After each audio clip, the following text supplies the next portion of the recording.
తెలుగు వాళ్ళకి కూడా తెలియని కొత్త తెలుగు పదాలని నేర్పడంలో శాస్త్రి గారు ఎప్పుడు ముందే ఉంటారు. ఈ చెలియా పాటలన్నీ కూడా అంటే మణిరత్నం గారితో ఉన్న అసోసియేషన్ ఆయన ఇప్పటిది కాదు, ఎప్పటినుంచో కలిసి వర్క్ చేస్తున్నారు. మళ్ళీ ఇందులో కూడా కొన్ని అద్భుతమైన పాటలు ఆయనే రాయడం జరిగింది. సో ఆయన్ని అడిగి తెలుసుకుందాం. సార్ చెప్పండి, చెలియా ఎలాంటి ఆల్బమ్? మణిరత్నం గారితో పనిచేయడమే ఒక థ్రిల్ ఉంటుంది, చాలా అద్భుతమైన థ్రిల్ ఉంటుంది. ఎందుకంటే పాట రాయటం అంటే ఒక వ్యాపారం కాదు. వాళ్ళు పారితోషికం ఇవ్వచ్చు, అవన్నీ రావచ్చు, కానీ కవికి ఆ మాటకు వస్తే ఏ కళాకారుడికైనా ఒక రకమైన అప్రిసియేషన్ వస్తే వచ్చేటువంటి ఆనందం వేరు, రాసేందుకు సార్థకత కలుగుతుంది. ఆయన చిన్నపిల్లాడిలాగా ఆనందించే సంవిధానం, ఆ సిచ్యుయేషన్ నేను అర్థం చేసుకుని ఎక్స్ప్రెస్ చేస్తున్న విధానం, 2-3 రకాలుగా చెప్తుంటే ఆయన ఆనందపడి అందులో ఏది ఎంచుకోవాలో నాకు తెలియదు, మీరే చెప్పండి అని అంటుంటే చాలా ఆనందంగా ఉంటుంది. నా మీద అనవసరమైన నింద, నేను కొత్త తెలుగు వాళ్ళకు కూడా తెలియని పదాలు, తెలుగు వాళ్ళ పదాలు తెలుగు వాళ్ళకి తెలియకపోతే తెలుగు వాళ్ళ తప్పు. ఇందులో చాలామంది మారెత్తుకు వచ్చిందంటే ఏంటని అడిగారు. మోర అన్నది చాలా మామూలు సహజమైనటువంటి తెలుగు మట్టి వాసన వేసేటువంటి మాట. మోర అంటే మొహం అని అర్థం. సో సిగ్గుతో తలదించుకోవటం వేరు, గర్వంగా తిరగటం వేరు. అది ఒక పొయిటిక్ ఎక్స్ప్రెషన్, సెంటెన్స్ అంతా ఒకటే. మోరెత్తుకొచ్చింది, బోరెట్టుకొచ్చింది, ఊరంతా మోగింది, డివిట్టం. డివిట్టం అంటే అర్థం ఏమిటి అంటే, డివిట్టం అంటే అర్థం ఏమిటి అనే కాలంలో మనం ఉన్నామంటే అన్నాళ్ళ కిందట మనం తెలుగు పోగొట్టుకున్నాము అర్థం. డివిట్టం నువ్వంటేనే నాకు ఇష్టం అని ఒక పెళ్ళి అది వచ్చినప్పుడు ఆ బాజాల్లోంచి దానికి ఒక మంచి అందమైనటువంటి సౌండ్. ఈ మొత్తం అంతా కలిపి ఒకటే సెంటెన్స్. మోరెత్తుకొచ్చింది, బోరెట్టుకొచ్చింది, ఊరంతా మోగింది, డివిట్టం ఉంది. ఇట్లాగా అది ఒక జానపద శైలి. ఇందులో ప్రతి పాటలోనూ ఆ మూడ్ని అనుసరించి ఆ పదాలు వాడడం జరిగింది. అంతేగా అంటే ఎంతైనా ఒక మ్యూజిషియన్కి ఇప్పుడు తమిళ్ బేస్ చేసుకొని తీస్తున్నప్పుడు ఆ తమిళ్ పాట మీద కొంచెం ప్రేమ ఎక్కువ ఉంటుంది. కానీ రెహమాన్ గారు చెప్పడం ఏంటంటే, ఎన్నిసార్లు చేసినా సరే ఆ సౌండింగ్ అనేటువంటిది తెలుగులోనే బాగుంటుంది, అసలు బీట్ చేయలేకపోతున్నాం అంటున్నారు. దాన్ని మీరు ఎలా తీసుకుంటారు? ఒకటి, రెహమాన్ గారికి 2 భాషలు వచ్చు. ఇందాకనే కూడా చెప్పాను, ఆయన సంగీతం కూడా మాట్లాడుతుంది. దృశ్యం, మణిగారి దృశ్యం మాట్లాడుతుంది, ఆయన సంగీతం మాట్లాడుతుంది. అవి మాట్లాడే భాషకి ప్రాంతాలు కానీ భాషలు కానీ ఉండదు, ఆత్మభాష అది. ఆ రెండింటిని అర్థం చేసుకోగలిగితే సరిగ్గా మన తెలుగులో కూడా అదే ఆత్మభాషను తీసుకురావచ్చు.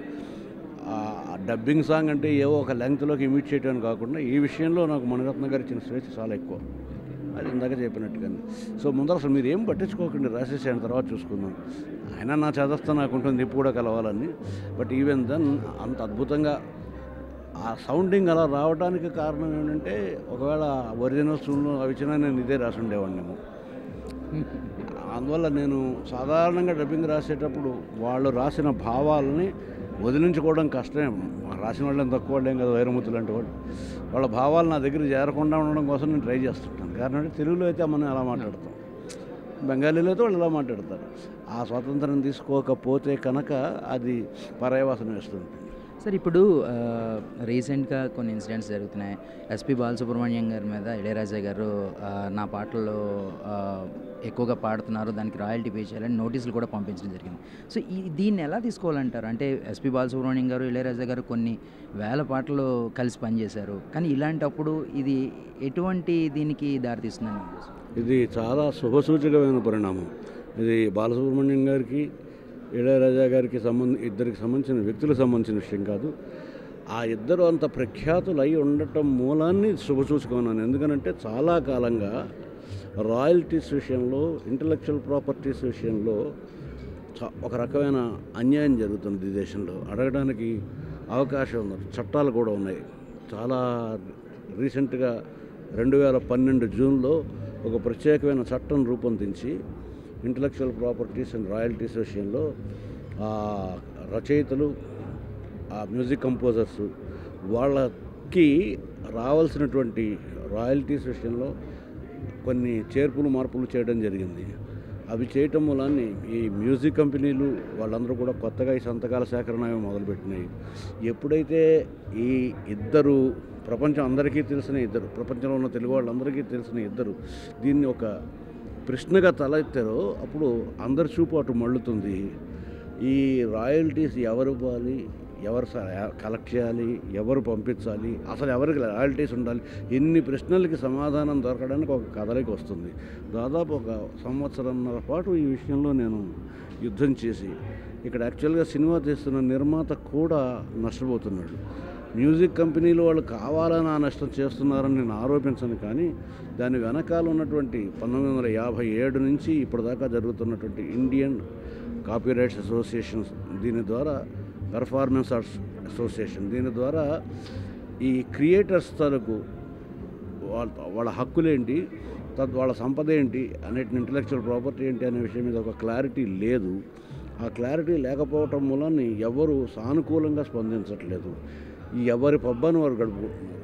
ఇవాళ ఇద్దరు పెద్దలు, ఇళయరాజా గారు అలా పంపించవచ్చా, బాలసుబ్రహ్మణ్యం గారు అలా రియాక్ట్ అవ్వచ్చా, ఈ రెండు ప్రశ్నలు కాదు. అసలు వాళ్ళ ఇద్దరు పేర్లు కాబట్టి సీతారామ శాస్త్రి అని ఒక సంవత్సరంన్నర పోరాడాడు అంటే ఎవరికి తెలుస్తుంది? ఇది భారతదేశం అందరికీ తెలియాల్సిన విషయం. తెలుగు ఫీల్డ్లో రాసే నలుగురు సాటి రైటర్లకు తెలిసి ఉండొచ్చు. సంతకం పెట్టమని మొదలుపెట్టిన దగ్గర నుంచి మా తాలూకు సమస్తమైన కాపీ రేట్లు మీరు హరించే ప్రయత్నం చేస్తున్నారు. అదే నిర్మాతల ద్వారా మ్యూజిక్ కంపెనీలు. ఇది ఒకళ్ళు తెలిసి చేస్తున్న పని కాదు. అందరూ కూడా ఒక అజ్ఞానాన్ని హాయిగా ఆనందంగా ఒక సాధనంగా వాడుకుంటున్నారు. సో దీనిని నియంత్రించేది ఎవరు, శాసించేది ఎవరు? ఐపీఆర్ఎస్ అనేది తిరిగి రిజిస్ట్రేషన్ చేసుకుని ఉన్నదా లేదా అనే ప్రశ్న కూడా ఈరోజు సమాధానం లేదు. అది గాల్లో ఉంది. అంటే మీ రాయల్టీస్ ఎక్కడికి పోవు అని చట్టం చెబుతుంటుంది. ఎక్కడికి పోకుండా ఎవరు వసూలు చేస్తారు, వసూలు చేస్తే అక్కడ ఉన్నాయి. సో 57లో చేసినప్పుడు ఇన్ని మాధ్యమాలు లేవు, కేవలం గ్రామ్ఫోన్ రికార్డ్స్ మాత్రమే ఉండేవి, రేడియో మాత్రమే ఉండేది. ఇవాళ రేడియో, గ్రామ్ఫోన్ దగ్గర నుంచి కొన్ని వందల వేల మాధ్యమాల ద్వారా మా తాలూకు సృజనాత్మక ఈ విధంగా వివిధ రకాలుగా అమ్ముడుపోతుంటే అందులో ఈ సృజన చేసిన వాళ్ళ సంగీతం ఏంటి అన్న ప్రశ్న కదులుతుంది. కాబట్టి శుభసూచకమైన విషయమే. ఈ ప్రశ్న తప్పనిసరిగా తల ఎత్తాలి, దీని మీద చర్చ జరగాలి, ఇంకొంచెం ఎక్కువ వివాదం జరగాలి. జరిగితే తప్ప అండర్ సెక్రటరీ పర్యవేక్షణలో ఐపీఆర్ఎస్ కదలిక జరుగుతున్నట్టు వినడమే తప్ప అసలు మన వాళ్ళు కమిటీలు వేయటం, ఆ కమిటీలని విచారిస్తుండటం మనకు బాగా అలవాటు. ఇలా వాళ్ళు ఇంకా ఎంతసేపు విచారిస్తారో, విచారించి ఆ విచారణలోంచి కోలుకుంటే మన అందరికీ మంచి జరుగుతుంది. థ్యాంక్ యూ వెరీ మచ్ అండి. మరొక సూపర్ హిట్ ఆల్బమ్ మీ ఖాతాలో చేరింది. And we wish all the best for the end.